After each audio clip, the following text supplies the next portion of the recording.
सजी सिंध जिया नसीराबाद में भी मोहसन इंसानियत इमाम हुसैन अलैहिस्सलाम जे भाउ हज़रत गाज़ी अब्बास अलैहिस्सलाम जे निशान अलम पाक के सिंगारण जो कम जारी है।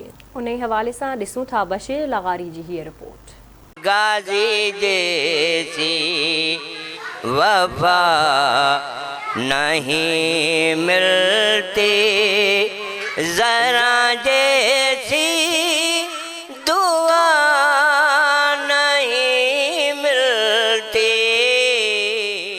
मोहर्रम हराम जो चंड नज़र ईंदे ही नसीराबाद ऐं पसकरदाई ॻोठनि में मोहसन इंसानियत इमाम हुसैन अलैहिस्सलाम जे भाउ हज़रत गाज़ी अब्बास अलैहिस्सलाम जी निशानी अलम पाक खे सिंगारण सवारण जो सिलसिलो शुरू थी वियो आहे। ऐं जॾहिं त अलम पाकनि खे सिंगारजण वारे सामान बैरकुन कल्स वारा दुकान स्टॉल लॻी विया आहिनि, जितां मोमिन अलम पाकनि खे सिंगारण लाइ बैरकूं कल्स ऐं ॿियो सामान ख़रीद करण लाइ वॾे अंग ते पहुतल आहिनि। उन मौक़े ते दुकानदार ऐं मोमिन आवाज़ टीवीअ सां ॻाल्हाईंदे चवनि था त हिन टाइम में अॻिले दौर खां माना ट्रिपल ते महांगाई आहे।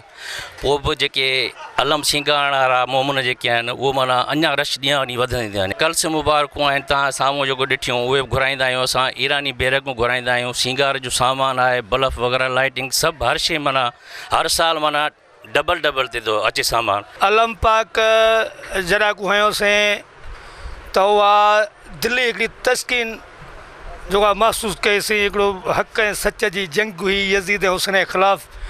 उन जंग में मौला हुसैन जेको आहे कामयाबु थियो। अॼु पूरी दुनिया हुसैनियत जो नारो थी हणे ऐं उन हुसैन जे सदके ई असां अलम पाक जॾहिं घर ते आहियूं हा असां लाइ नव नदी थी वियूं आहिनि। हे मौला गाज़ी जी ड्यूटी आहे। असांखे 63 साल थी चुका आहिनि अबे खां वठी हे ख़िदमतदार ऐं हिन जा। जेसि ताईं सिरीअ में साहु आहे बाबा खां वठी वरी मूं हुउसि, हींअर मुंहिंजा औलाद आहे। पंथन पाक जो घराणे जो आयल हिकिड़ो सबूत आहे। उन करे हीअ अक़ीदत ऐं ईमान सां सजाईंदा आहियूं। ॾाढा साईं कंदो वरी बाबा साईं, हाणे उन जी नस्बत ते असां अवां नसीराबाद जे मोमिननि ऐं दुकानदारनि जूं ॻाल्हियूं ॿुधियूं त उन्हनि जो चवणु हुयो त हिन साल गुज़िरियल साल जी भेट में महांगाई जे बावजूदि बि मोमिन जेके आहिनि उहे हिन पंहिंजे अलम पाक खे सिंगारण सवारण जेको आहे सिलसिलो वधीक रखी वेठा आहिनि ऐं वधीक उन्हनि जी ख़रीदारी आहे दुकाननि ते। कैमरामैन मोहसिन कुते बोडाण सां गॾु बशीर अहमद लगारी, आवाज़ टीवी।